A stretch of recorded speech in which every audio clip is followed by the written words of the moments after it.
His clothes were soaked as he splashed across the wet ruts toward the small group of men by the dock. The glare from a burst of lightning, only a few miles away, lit the taut, exhausted faces of the men.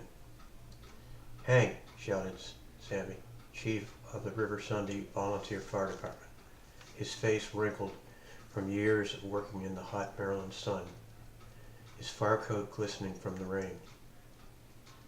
Hank saw Bobby's red and white bike leaning against the fence by the pier.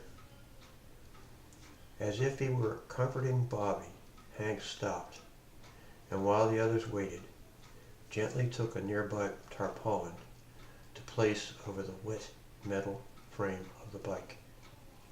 Then he turned, wiped his eyes, and walked quickly with Sammy toward a workboat, thumping against the pilings as the open swamp water billowed in, driven by the gusts. Beyond the pier, the marsh stretched hundreds of yards through tall reeds.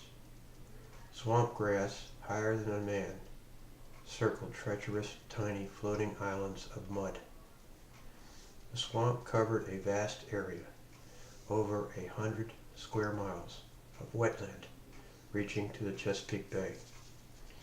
These reeds hid the channels. The water appeared formidable, especially when it was rough with the passing gusts. But actually, the swamp was not deep. Hank knew the real danger was in the soft bottom. The federal wildlife scientists had taken core samples and found it mysteriously went down 40 or more feet, with no hard bottom discovered. They said that if a person got caught, he might be sucked under and never found. Sammy said, leaning over the boat, "The two kids that were with Bobby, they're up to Pete's house, out of the wind." "Where's Bobby?" Hank asked, his words quick, urgent. "He's down in a cave under the old burial mound," said Sammy. Sammy pressed the starter. The outboard turned over and misfired, a large cloud of white smoke blowing over the two men. He inspected the gasoline line, and as he worked, he swore. Sammy was a gaunt man, his voice hoarse from cigarettes. "There," he said. The engine roared spray out from the stern.